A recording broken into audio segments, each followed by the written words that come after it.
आज का हमारा जो लेक्चर है वो हाइपर लिपिडीमिया के हवाले से है।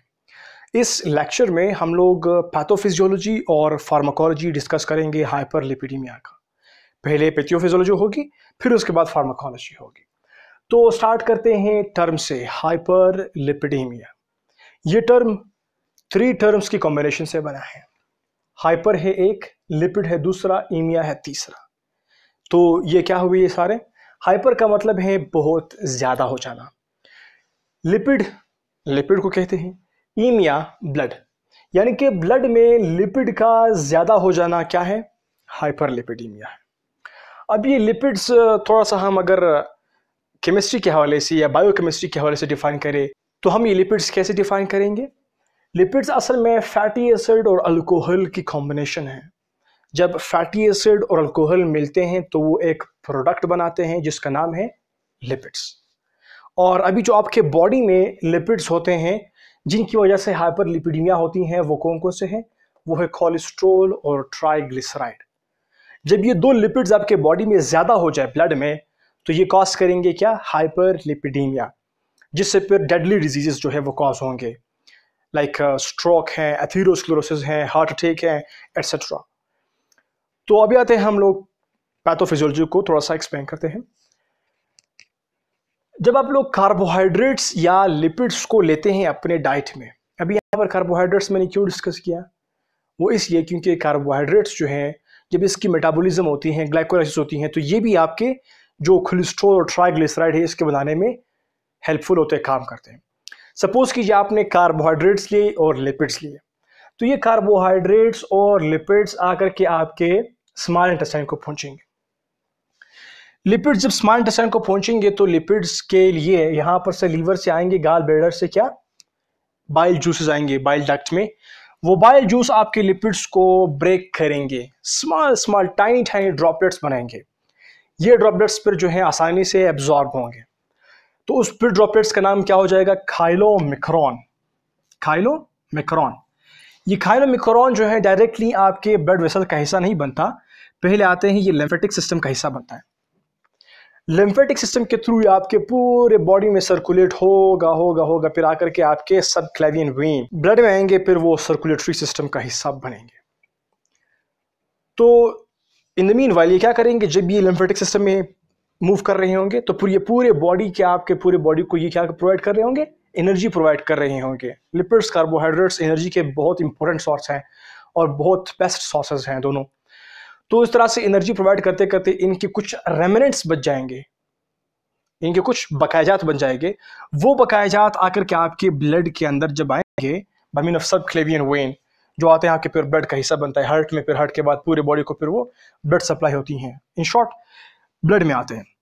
तो यहाँ से कार्बोहाइड्रेट्स जब ब्लड का हिस्सा बनेगा और खाइलोमिक्रॉन्स आप कह सकते हैं कि लिपिड्स का जो रेमिनेंट्स हैं वो फिर जब ब्लड का हिस्सा बनेंगे तो ये आ करके इनका रास्ता है आपके लीवर की तरफ। ये आपका लीवर है, सपोज कीजिए ये आपका पूरा जो है ये लीवर है। तो कार्बोहाइड्रेट्स लीवर को जब पहुंचेंगे, ये carbohydrates in the form of glucose, glucose की ग्लाइकोलाइसिस होगी, मेटाबॉलिज्म होगी। ग्लूकोज की जब ग्लाइकोलाइसिस होगी ये तो दो प्रोडक्ट्स में डिवाइड होंगे, एक है पायरुवेट, दूसरा है हमारे पास ग्लाइसरोल। ये पायरुवेट जो है ये आपके माइटोकॉन्ड्रिया के अंदर जाएंगे। माइटोकॉन्ड्रिया यहां पर मैं लिखूं, माइटोकॉन्ड्रिया के अंदर जाकर के इसकी फर्दर मेटाबॉलिज्म होगी, ये बनाएगा एसिटाइल कोएंजाइम ए। ये जब बाहर निकलेगा इसके लिए मौजूद है HMG CoA रिडक्टेज, 3-हाइड्रोक्सी 3-मिथाइल ग्लूटामाइन। जो कोएंजाइम ए रिडक्टेज हैं ये इसको रिड्यूस करेगा किसमें? मेवालोनिक एसिड में। एसिटाइल कोएंजाइम जो है वो मेवालोनिक एसिड में कन्वर्ट होगा। इस मेवालोनिक एसिड का फिर फर्दर जो है मेटाबॉलिज्म होगी, ये बनाएगा कोलेस्ट्रॉल। आपके जो कार्बोहाइड्रेट्स हैं जब आप लोग इसको इंटेक करते हैं वो इस तरह से जो है वो कोलेस्ट्रॉल बनाते हैं। और यहाँ पर इसने एक नया भी प्रोडक्ट बनाया था, दूसरा प्रोडक्ट जिसका नाम था ग्लाइसरोल। आपके ग्लाइकोलाइसिस से दो प्रोडक्ट्स बने, एक है पायरुवेट, दूसरा है ग्लाइसरोल। ये जो ग्लाइसरोल है आप जानते हैं इट इज़ अल्कोहल। स्टार्टिंग में हमने बात डिस्कस की कि लिपिड्स क्या है? फैटी एसिड अल्कोहल की कॉम्बिनेशन को क्या कहते हैं? लिपिड्स कहते हैं। तो मजीद लिपिड्स के हमारे पास एग्जाम हैं, ट्राइग्लिसराइड जो है वो भी एक लिपिड है, कोलेस्ट्रॉल भी एक लिपिड है। अभी इन कार्ब्स ने कोलेस्ट्रॉल बनाया, अभी यही कार्ब्स जो हैं ये ट्राइग्लिसराइड भी बनाएंगे। वो कैसे बनाएंगे? मान लीजिए कि अभी जो रेमिनेंट्स हैं इनमें होते हैं फैटी एसिड। ये जो रेमिनेंट्स आए थे, यहाँ से कार्बोहाइड्रेट्स और रेमिनेंट्स दोनों आए थे, इन्होंने फॉरवर्ड किया था, डायरेक्शन किया था, ये दोनों पहुँचे आपके लीवर की जानिब। कार्बोहाइड्रेट्स की ग्लाइकोलाइसिस हुई, ग्लूकोज की ग्लाइकोलाइसिस हुई, और यहाँ पर जो रेमिनेंट्स हैं उनकी में से फ्री फैटी एसिड जो है, फैटी एसिड एंटर हुए आपके लीवर में, और यहाँ पर ऑलरेडी ग्लाइसरोल अवेलेबल है। Fatty acid, alcohol, glycerol is alcohol, जब ये दोनों मिलेंगे तो ये एक लिपिड बनाएंगे जिसका नाम है triglyceride. Fatty acid, alcohol lipids बनाते हैं, और आपके बॉडी में दो किस्म के लिपिड्स बनते हैं, कोलेस्ट्रॉल और ट्राइग्लिसराइड। एक तो आप लोग बना बनाया कोलेस्ट्रॉल लेते हैं, दूसरा आप जो कार्ब्स हैं उनसे कोलेस्ट्रॉल बनता है लीवर में। तो ये दोनों कोलेस्ट्रॉल यानी कि ट्राइग्लिसराइड और कोलेस्ट्रॉल जो हैं ये आपके लीवर में बनेंगे। ये ट्राइग्लिसराइड और ये कोलेस्ट्रॉल जब बन गए, इनका फिर जो काम है वो है प्रोटीन के साथ बाइंड होना, एपोप्रोटीन। जब प्रोटीन और लिपिड बनते हैं, हमारे बायोकेमिस्ट्री के लेक्चर में हमने पढ़ा है, प्रोटीन्स जब अटैच होंगे लिपिड के साथ तो हम उसका नाम देते हैं कंपाउंड लिपिड, क्योंकि एक और चीज़ भी लिपिड के साथ अभी अटैच हो गई है। अब ये कंपाउंड लिपिड जो है इसका हम नाम देते हैं लिपोप्रोटीन। एक लिपिड और प्रोटीन की कॉम्बिनेशन है लिपोप्रोटीन, और जो लीवर बनाते हैं lipoproteins by mean of triglyceride, cholesterol and protein, इन सब की कॉम्बिनेशन से वो दो किस्म के हमारे पास लिपोप्रोटीन बनते हैं। एक है HDL, दूसरा है VLDL। HDL क्या है? High density lipoprotein, good cholesterol. VLDL क्या है? Very low density lipoprotein. इसकी फिर फर्दर मेटाबॉलिज्म होगी, ये फिर लो डेंसिटी लिपोप्रोटीन बनाएगा जो कि बैड कोलेस्ट्रॉल है। हाई गुड है, लो बैड है, ये दोनों कोलेस्ट्रॉल बनेंगे। तो हाई कोलेस्ट्रॉल, अभी हम पहले आते हैं टूवर्ड्स द VLDL। VLDL की क्या होगी? जब ये आपके लीवर में बन गए फिर ये क्या करेंगे? ये आपके ब्लड का हिस्सा बनेंगे, ये पूरा आपके ब्लड वेसल्स है, समझ लीजिए। तो ये लीवर के में बनने के बाद जब ब्लड में आएंगे तो ये दो फॉर्म के हो गए, VLDL और HDL। VLDL के सामने यहाँ पर एंजाइम है लाइपेज, जो VLDL को क्या करेगा? तोड़ेगा, क्योंकि ये एक लिपिड है ना, तो इसको इसने तोड़ना है। जब ये VLDL very low density lipoprotein है, जब ये टूटेगा तो ये फिर क्या बनाएगा? दो चीज़ें बनाएगा, एक है इंटरमीडिएट डेंसिटी लाइपोप्रोटीन, दूसरा है फैटी एसिड। ये दोनों बनेंगे। वेरी लो से इंटरमीडिएट चला गया ना, पहले वेरी लो होता है, फिर इंटरमीडिएट है, फिर लो होता है, ये कैटेगरीज है ना। तो यहाँ पर क्या होगा? इंटरमीडिएट डेंसिटी लाइपोप्रोटीन बनेगा और साथ में फैटी एसिड बनेंगे। ये इंटरमीडिएट जो डेंसिटी लिपोप्रोटीन्स हैं ये फिर फर्दर इसकी मेटाबॉलिज्म होगी, ये लो डेंसिटी लिपोप्रोटीन बनाएंगे। यहाँ पर फैटी एसिड बन गया और लो डेंसिटी लिपोप्रोटीन बन गए। इन फैटी एसिड के दो काम हैं, एक काम है एडिपोज टिश्यूज में जाकर के स्टोर होना, दूसरा काम है एनर्जी प्रोवाइड करना टिश्यूज को, ताकि टिश्यूज जो है फिर वो दूसरे हार्मोन्स वगैरह बना सके।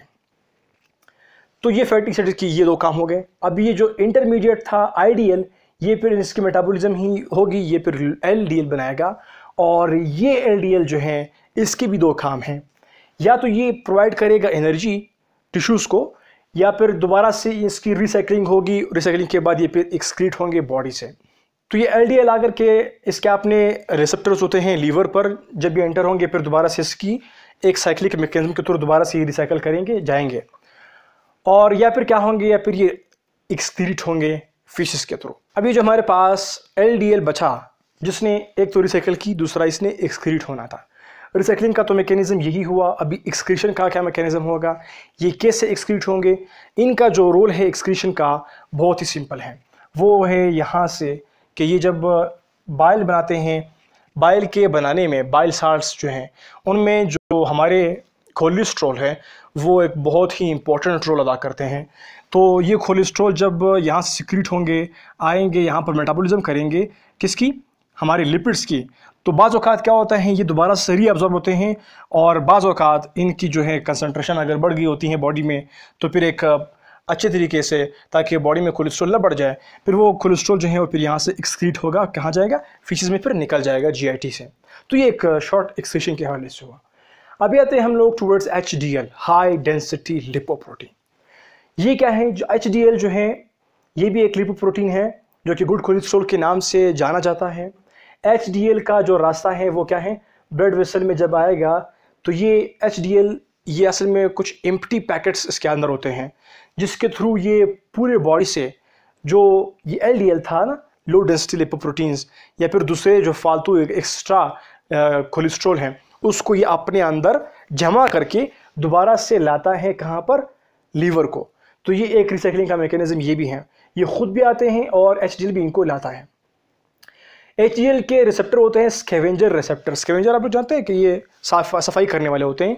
तो यहाँ पर जो फालतू मटेरियल वगैरह जो है कोलेस्ट्रॉल के जमा हो गए, उन कोलेस्ट्रॉल को ये अपने अंदर आकर के लाता है कहाँ पर, लीवर की जानिब, और फिर यहाँ पर दोबारा से फिर इनकी रिसाइकलिंग होती है HDL के थ्रू जब ये आते हैं आपके लीवर में।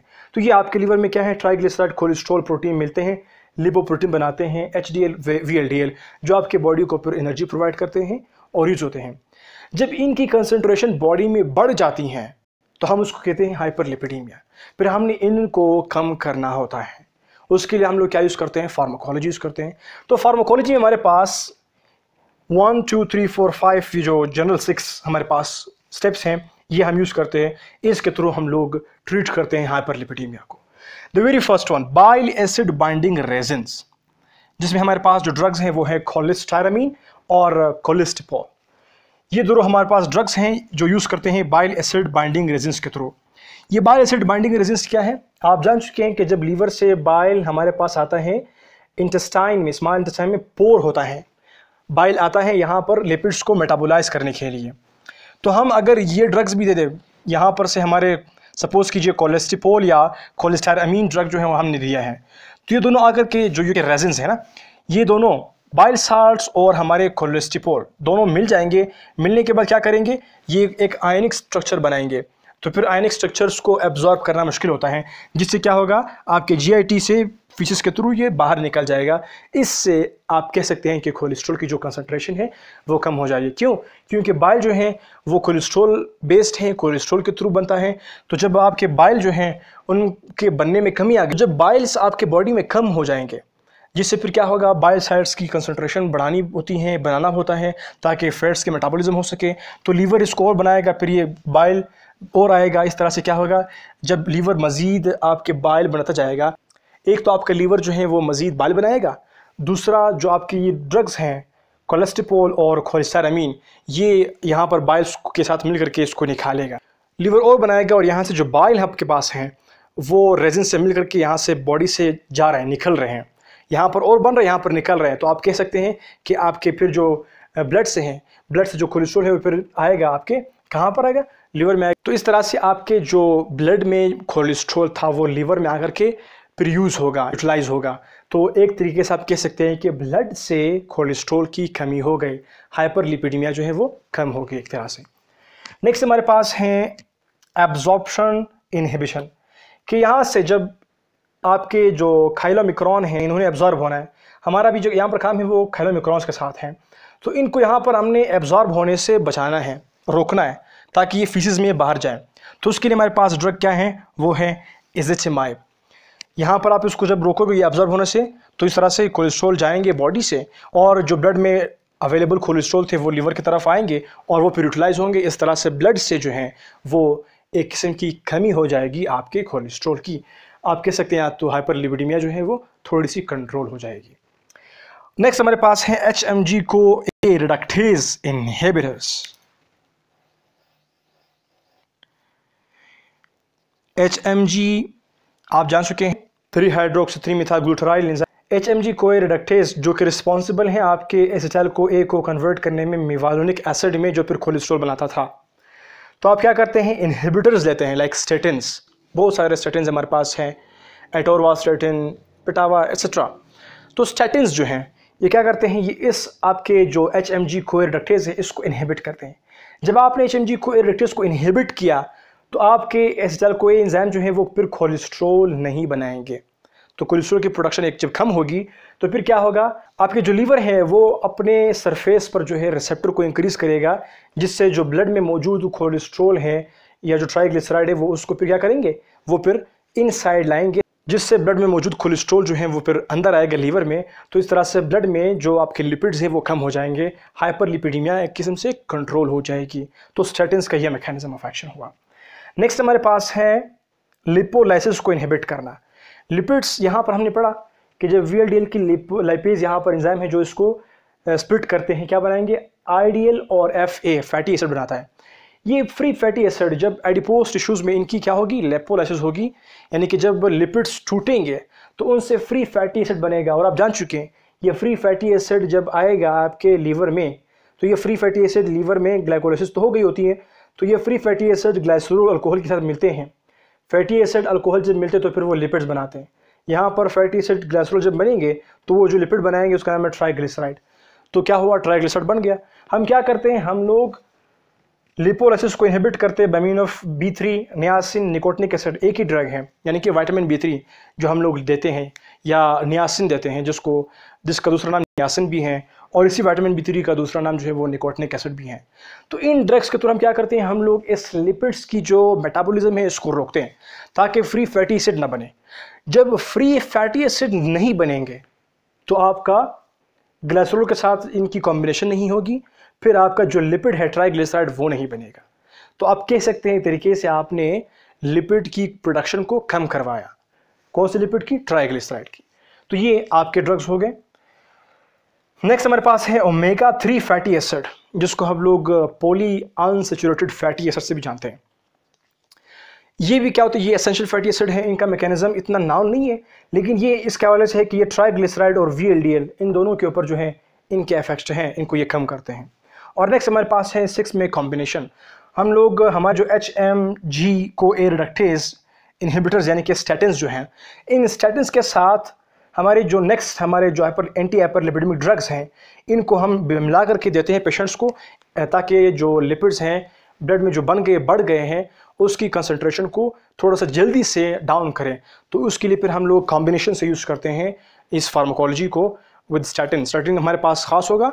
इसके साथ एक और जो हमारे एंटी हाइपरलिपिडेमिक ड्रग्स हैं उनको मिलाते हैं हमारे स्टैटिन के साथ, फिर उनका जो एक्शन है वो फिर थोड़ा सा बढ़ जाएगा और इस तरीके से थोड़े से जल्दी जो है वो आप लोग कोलेस्ट्रॉल को या फिर आप कह सकते हैं कि लिपिड्स को ब्लड से कम करने में कामयाब होंगे।